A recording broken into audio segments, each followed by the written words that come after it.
নষ্ট নীড়। তৃতীয় পরিচ্ছেদ। উমাপদ ভূপতিকে তাহার কাগজের সঙ্গে অন্য 5 রকম উপহার দিবার কথা বুঝাইতেছিল। উপহারে যে কি করিয়া লোকসান কাটাইয়া লাভ হইতে পারে তাহা ভূপতি কিছুতেই বুঝিতে পারিতেছিল না। চারু একবার ঘরের মধ্যে প্রবেশ করিয়াই উমাপদকে দেখিয়া চলিয়া গেল। আবার কিছুক্ষণ ঘুরিয়া ফিরিয়া ঘরে আসিয়া দেখিল দুইজনে হিসাব লইয়া তর্কে প্রবৃত্ত। উমাপদ চারুর অধৈর্য দেখিয়া কোনো ছুতা করিয়া বাহির হইয়া গেল। ভূপতি হিসাব লইয়া মাথা ঘুরাইতে লাগিল। চারু ঘরে ঢুকিয়া বলিল, এখনো বুঝি তোমার কাজ শেষ হলো না? দিন রাত ওই একখানা কাগজ নিয়ে যে তোমার কি করে কাটে আমি তাই ভাবি। ভূপতি হিসাব সরাইয়া রাখিয়া একটুখানি হাসিল। মনে মনে ভাবিল, বাস্তবিক চারুর প্রতি আমি মনোযোগ দিবার সময়ই পাই না, বড় অন্যায়। ও বেচারার পক্ষে সময় কাটাইবার কিছুই নাই।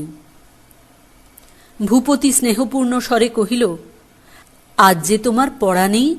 মাস্টারটি বুঝি পালিয়েছেন? তোমার পাঠশালায় সব উল্টো নিয়ম। ছাত্রীটি পুঁথিপত্র নিয়ে প্রস্তুত, মাস্টার পলাতক। আজকাল অমল তোমাকে আগেকার মতো নিয়মিত পড়ায় বলে তো বোধ হয় না। চারু কহিল, আমাকে পড়িয়ে অমলের সময় নষ্ট করা কি উচিত? অমলকে তুমি বুঝি একজন সামান্য প্রাইভেট টিউটর পেয়েছ? ভূপতি চারুর কটিদেশ ধরিয়া কাছে টানিয়া আনিল। এটা কি সামান্য প্রাইভেট টিউটারই হলো?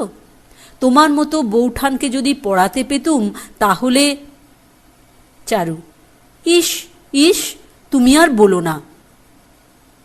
স্বামী হয়েই রক্ষে নেই তো আরও কিছু। ভূপতি ঈষৎ একটু আহত হইয়া কহিল, আচ্ছা, কাল থেকে আমি নিশ্চয় তোমাকে পড়াবো। তোমার বইগুলো আনো দেখি, কি তুমি পড়ো একবার দেখে নিই। চারু, ঢের হয়েছে, তোমার আর পড়াতে হবে না। এখনকার মতো তোমার খবরের কাগজের হিসাবটা একটু রাখবে? এখন আর কোনো দিকে মন দিতে পারবে কিনা বলো। ভূপতি কহিল, নিশ্চয় পারব। এখন তুমি আমার মনকে যে দিকে ফেরাতে চাও সেই দিকেই ফিরবে। চারু, আচ্ছা বেশ, তাহলে অমলের এই লেখাটা একবার পড়ে দেখো কেমন চমৎকার হয়েছে। সম্পাদক অমলকে লিখেছে, এই লেখা পড়ে নবগোপালবাবু তাকে বাংলার রাস্কিন নাম দিয়েছেন। শুনিয়া ভূপতি কিছু সংকুচিতভাবে কাগজখানা হাতে করিয়া লইল।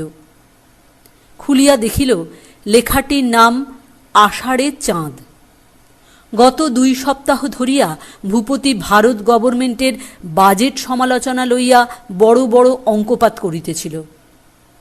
সেই সকল অঙ্ক বহুপদ কীটের মতো তাহার মস্তিষ্কের নানা বিবরের মধ্যে সঞ্চরণ করিয়া ফিরিতেছিল। এমন সময়ে হঠাৎ বাংলা ভাষায় আষাঢ়ের চাঁদ প্রবন্ধ আগাগোড়া পড়িবার জন্য তাহার মন প্রস্তুত ছিল না। প্রবন্ধটিও নিতান্ত ছোট নহে। লেখাটা এইরূপে শুরু হইয়াছে, আজ কেন আষাঢ়ের চাঁদ সারা রাত মেঘের মধ্যে এমন করিয়া লুকাইয়া বেড়াইতেছে, যেন স্বর্গলোক হইতে সে কি চুরি করিয়া আনিয়াছে, যেন তাহার কলঙ্ক ঢাকিবার স্থান নাই। ফাল্গুন মাসে যখন আকাশের একটি কোণেও মুষ্টি পরিমাণ মেঘ ছিল না, তখন তো জগতের চক্ষের সম্মুখে সে নির্লজ্জের মতো উন্মুক্ত আকাশে আপনাকে প্রকাশ করিয়াছিল। আর আজ তাহার সেই ঢলঢল হাসিখানি শিশুর স্বপ্নের মতো, প্রিয়ার স্মৃতির মতো, সুরেশ্বরী শচীর অলোক বিলম্বিত মুক্তোর মালার মতো। ভূপতি মাথা চুলকাইয়া কহিল, বেশ লিখেছে, কিন্তু আমাকে কেন? এসব কবিত্ব কি আমি বুঝি? চারু সংকুচিত হইয়া ভূপতির হাত হইতে কাগজখানা কাড়িয়া লইয়া কহিল, তুমি তবে কি বোঝো? ভূপতি কহিল, আমি সংসারের লোক, আমি মানুষ বুঝি। চারু কহিল, মানুষের কথা বুঝি সাহিত্যের মধ্যে লেখে না? ভূপতি, ভুল লেখে। তাছাড়া মানুষ যখন সশরীরে বর্তমান, তখন বানানো কথার মধ্যে তাকে খুঁজে বেড়াবার দরকার। বলিয়া চারুলতা চিবুক ধরিয়া কহিল, এই যেমন আমি তোমাকে বুঝি, কিন্তু সেজন্য কি মেঘনাদ বধ, কবি কঙ্কনচণ্ডী আগাগোড়া পড়বার দরকার আছে? ভূপতি কাব্য বোঝে না বলিয়া অহংকার করিত। তবু অমলের লেখা ভালো করিয়া না পড়িয়াও তাহার প্রতি মনে মনে ভূপতির একটা শ্রদ্ধা ছিল। ভূপতি ভাবিত, বলিবার কথা কিছুই নাই, অথচ এত কথা অনর্গল বানাইয়া বলা সে তো আমি মাথা কুটিয়া মরিলেও পারিতাম না। অমলের পেটে যে এত ক্ষমতা ছিল তাহা কে জানিত? ভূপতি নিজের রসজ্ঞতা অস্বীকার করিত, কিন্তু সাহিত্যের প্রতি তাহার কৃপণতা ছিল না। দরিদ্র লেখক তাহাকে ধরিয়া পড়িলে বই ছাপিবার খরচ ভূপতি দিত। কেবল বিশেষ করিয়া বলিয়া দিত, আমাকে যেন উৎসর্গ করা না হয়।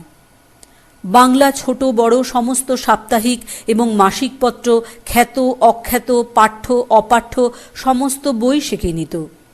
বলিত, একে পড়ি না, তারপরে যদি না কিনি তবে পাপও করিব, প্রায়শ্চিত্তও হইবে না। পড়িত না বলিয়াই মন্দ বইয়ের প্রতি তাহার লেশমাত্র বিদ্বেষ ছিল না। সেই জন্য তাহার বাংলা লাইব্রেরি গ্রন্থে পরিপূর্ণ ছিল। অমল ভূপতির ইংরাজি প্রুফ সংশোধন কার্যে সাহায্য করিত। কোনো একটা কপির দুর্বোধ্য হস্তাক্ষর দেখাইয়া লইবার জন্য সে একতাড়া কাগজ লইয়া ঘরে ঢুকিল। ভূপতি হাসিয়া কহিল, অমল, তুমি আষাঢ়ের চাঁদ আর ভাদ্র মাসের পাকা তালের উপর যত খুশি লেখো, আমি তাতে কোনো আপত্তি করি নে। আমি কারও স্বাধীনতায় হাত দিতে চাই নে, কিন্তু আমার স্বাধীনতায় কেন হস্তক্ষেপ? সেগুলো আমাকে না পড়িয়ে ছাড়বেন না? তোমার বোঠানের এ কি অত্যাচার? অমল হাসিয়া কহিল, তাই তো বোঠান, আমার লেখাগুলো নিয়ে তুমি যে দাদাকে জুলুম করবার উপায় বের করবে, এমন জানলে আমি লিখতুম না। সাহিত্যরসে বিমুখ ভূপতির কাছে আনিয়া তাহার অত্যন্ত দরদের লেখাগুলিকে অপদস্থ করাতে অমল মনে মনে চারুর উপর রাগ করিল, এবং চারু তৎক্ষণাৎ তাহা বুঝিতে পারিয়া বেদনা পাইল। কথাটাকে অন্যদিকে লইয়া যাইবার জন্য ভূপতিকে কহিল, তোমার ভাইটির একটি বিয়ে দিয়ে দাও দেখি, তাহলে আর লেখার উপদ্রব সহ্য করতে হবে না। ভূপতি কহিল, এখনকার ছেলেরা আমাদের মতো নির্বোধ নয়, তাদের যত কবিত্ব লেখায়, কাজের বেলায় সে আনা। কই, তোমার দেওরকে তো বিয়ে করতে রাজি করাতে পারলে না। চারু চলিয়া গেলে ভূপতি অমলকে কহিল, অমল, আমাকে এই কাগজের হাঙ্গামে থাকতে হয়। চারু বেচারা বড় একলা পড়েছে, কোনো কাজকর্ম নেই, মাঝে মাঝে আমার এই লেখবার ঘরে উঁকি মেরে চলে যায়। কি করব বলো? তুমি অমল ওকে একটু পড়াশোনায় নিযুক্ত রাখতে পারলে ভালো হয়। মাঝে মাঝে চারুকে যদি ইংরাজি কাব্য থেকে তর্জমা করে শোনাও, তাহলে ওর উপকারও হয়, ভালোও লাগে। চারুর সাহিত্যে বেশ রুচি আছে। অমল কহিল, তা আছে, বোঠান যদি আরও একটু পড়াশোনা করেন তাহলে আমার বিশ্বাস উনি নিজে বেশ ভালো লিখতে পারবেন।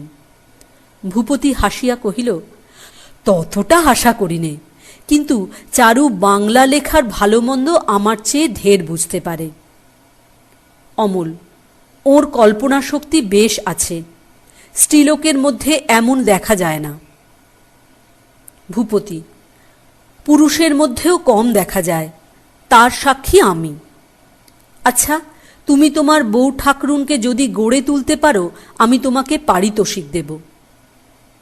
অমল, কি দেবে শুনি? ভূপতি, তোমার বউ ঠাকরুনের জুড়ি একটি খুঁজে পেতে এনে দেব। অমল, আবার তাকে নিয়ে পড়তে হবে? চিরজীবন কি গড়ে তুলতেই কাটাবো? দুটি ভাই আজকালকার ছেলে, কোনো কথা তাহাদের মুখে বাঁধে না।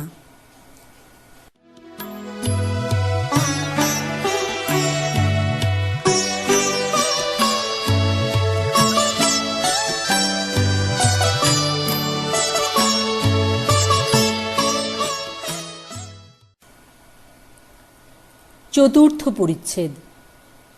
পাঠক সমাজে প্রতিপত্তি লাভ করিয়া অমল এখন মাথা তুলিয়া উঠিয়াছে।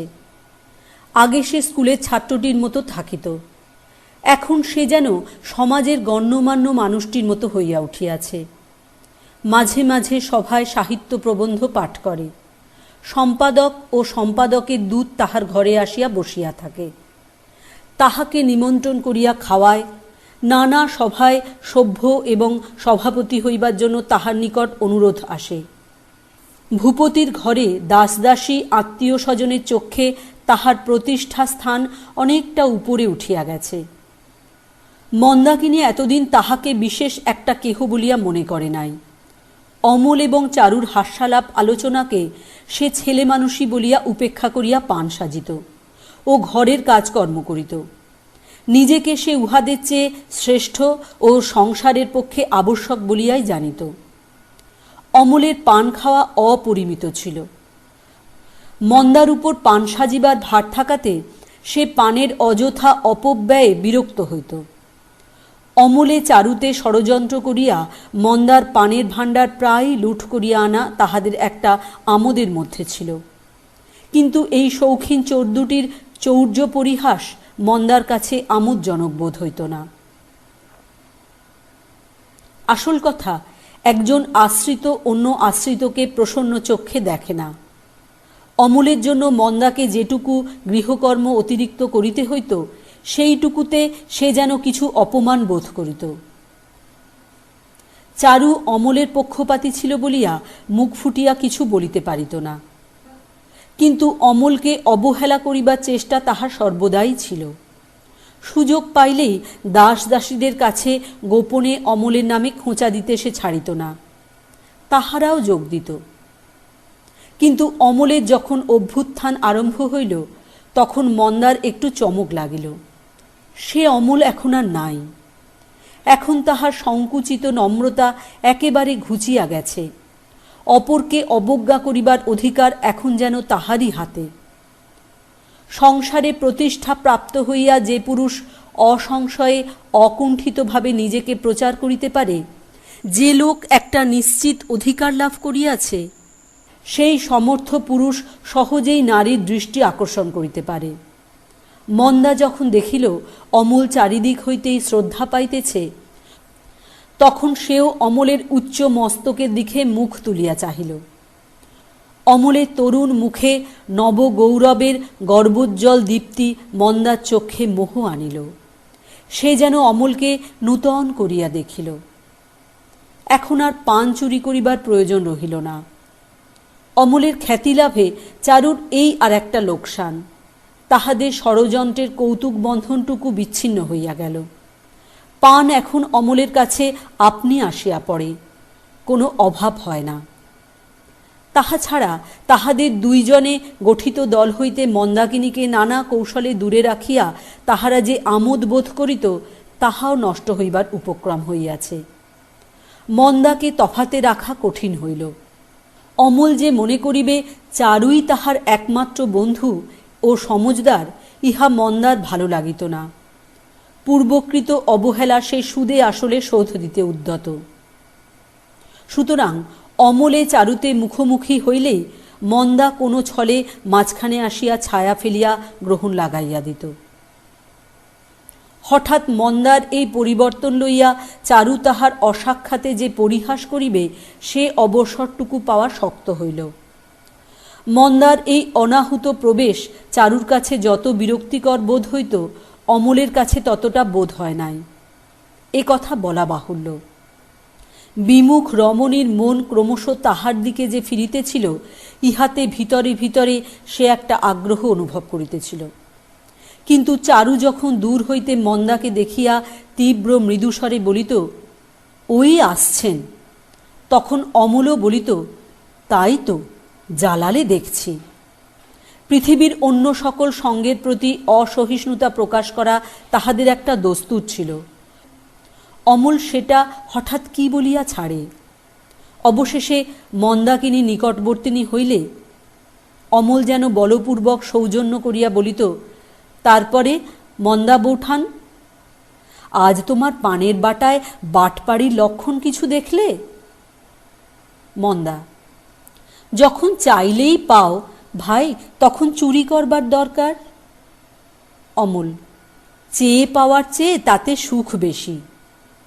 মন্দা, তোমরা কি পড়ছিলে পড়ো না ভাই, থামলে কেন? পড়া শুনতে আমার বেশ লাগে। ইতিপূর্বে পাঠানুরাগের জন্য খ্যাতি অর্জন করিতে মন্দার কিছুমাত্র চেষ্টা দেখা যায় নাই। কিন্তু কালোহি বলবত্তরহ। চারুর ইচ্ছা নহে অরসিকা মন্দার কাছে অমল পড়ে। অমলের ইচ্ছা মন্দাও তাহার লেখা শোনে। চারু: অমল কমলাকান্তের দপ্তরে সমালোচনা লিখে এনেছে, সে কি তোমার? মন্দা: হলেমি বা মুখ্য, তবু শুনলে কি একেবারেই বুঝতে পারি নে? তখন আর একদিনের কথা অমলের মনে পড়িল। চারুতে মন্দাতে বিন্তি খেলিতেছে। সে তাহার লেখা হাতে করিয়া খেলা সভায় প্রবেশ করিল। চারুকে শুনাইবার জন্য সে অধীর। খেলা ভাঙিতেছে না দেখিয়া সে বিরক্ত।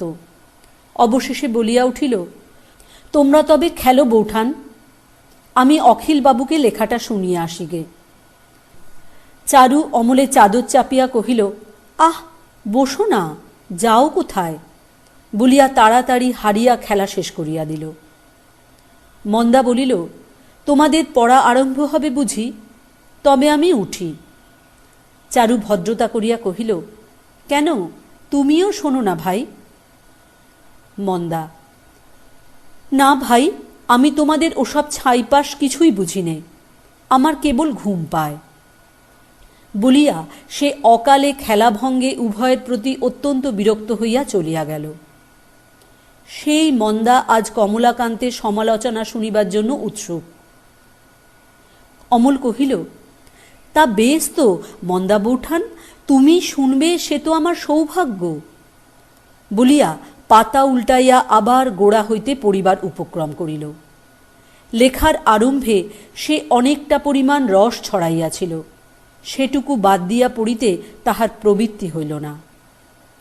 চারু তাড়াতাড়ি বলিল, ঠাকুরপো, তুমি যে বলেছিলে জাহ্নবী লাইব্রেরি থেকে পুরনো মাসিকপত্র কতকগুলো এনে দেবে। অমল: সে তো আজ নয়।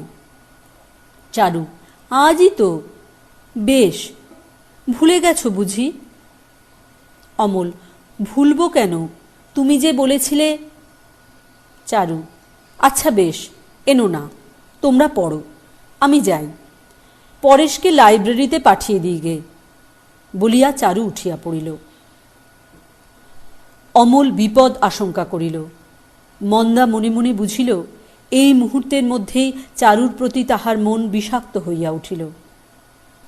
চারু চলিয়া গেলে অমল যখন উঠিবে কিনা ভাবিতে ইতস্তত করিতেছিল, মন্দা ঈষৎ হাসিয়া কহিল, যাও ভাই, মান ভাঙাও গে, চারু রাগ করেছে, আমাকে লেখা শোনালে মুশকিলে পড়বে। ইহার পরে অমলের পক্ষে ওঠা অত্যন্ত কঠিন। অমল চারুর প্রতি কিছু রুষ্ট হইয়া কহিল, কেন, মুশকিল কিসের? বলিয়া লেখা বিস্তৃত করিয়া ধরিয়া পড়িবার উপক্রম করিল। মন্দা দুই হাতে তাহার লেখা আচ্ছাদন করিয়া বলিল, কাজ নেই ভাই, পড়ো না, বলিয়া যেন অশ্রু সংবরণ করিয়া অন্যত্র চলিয়া গেল।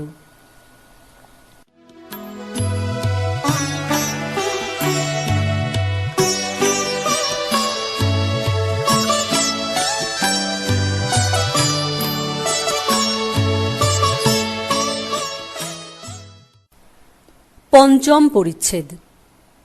চারু নিমন্ত্রণে গিয়াছিল। মন্দা ঘরে বসিয়া চুলের দড়ি বিনাইতেছিল। বৌঠান বলিয়া অমল ঘরের মধ্যে প্রবেশ করিল। মন্দা নিশ্চয় জানিত যে চারুর নিমন্ত্রণে যাওয়ার সংবাদ অমলের অগোচর ছিল না। হাসিয়া কহিল, আহা অমলবাবু, কাকে খুঁজতে এসে কার দেখা পেলে, এমনি তোমার অদৃষ্ট। অমল কহিল, বাঁ দিকের বিচালিও যেমন ডান দিকের বিচালিও ঠিক তেমনি, গর্ধভের পক্ষে দুই সমান আদরের।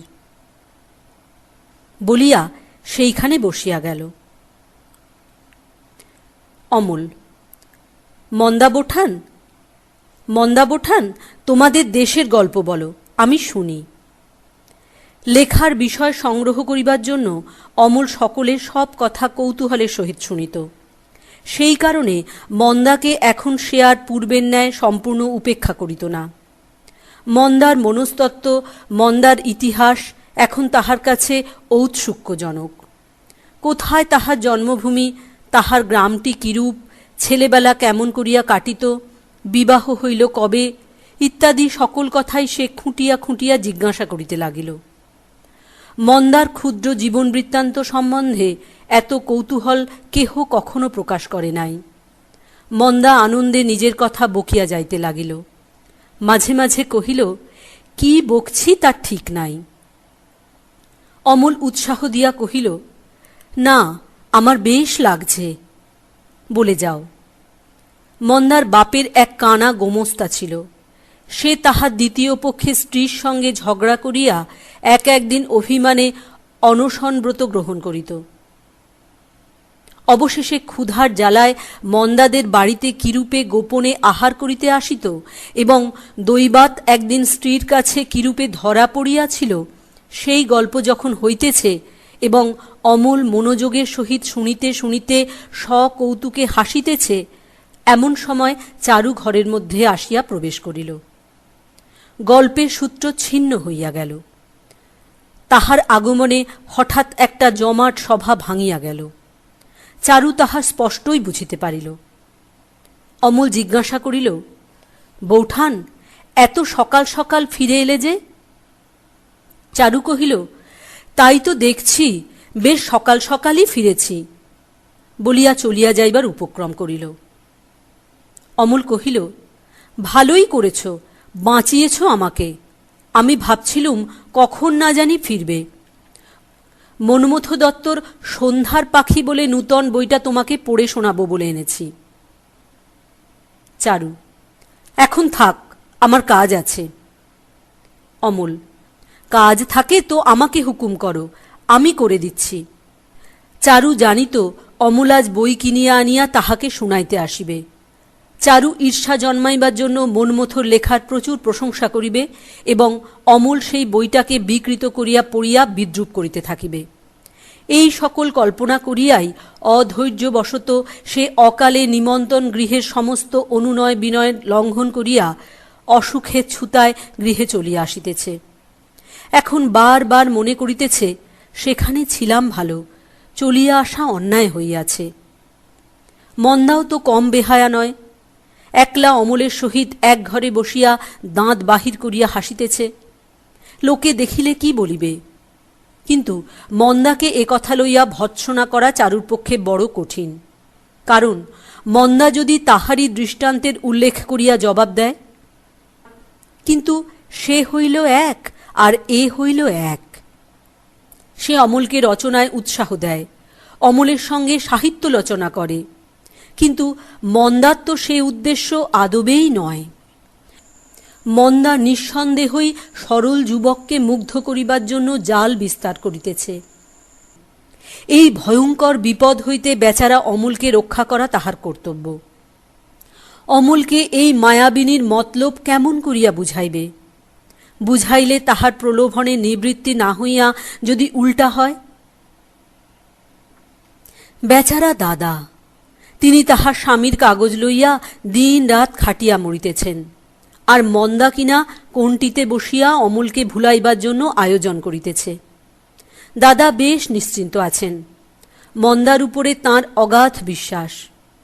এ সকল ব্যাপার চারু কি করিয়া সচক্ষে দেখিয়া স্থির থাকিবে? ভারী অন্যায়। কিন্তু আগে অমল বেশ ছিল। যেদিন হইতে লিখিতে আরম্ভ করিয়া নাম করিয়াছে, সেই দিন হইতেই যত অনর্থ দেখা যাইতেছে। চারুই তো তাহার লেখার গোড়া। কুক্ষণে সে অমলকে রচনায় উৎসাহ দিয়াছিল। এখন কি আর অমলের পরে তাহার পূর্বের মতো জোর খাটিবে? এখন অমল 5 জনের আদরে স্বাদ পাইয়াছে, অতএব একজনকে বাদ দিলে তাহার আসে যায় না।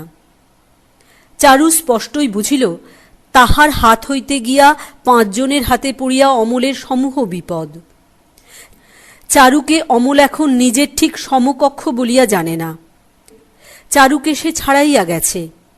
এখন সে লেখক, চারু পাঠক। ইহার প্রতিকার করিতেই হইবে। আহা, সরল অমল, মায়াবিনী মন্দা, বেচারা দাদা।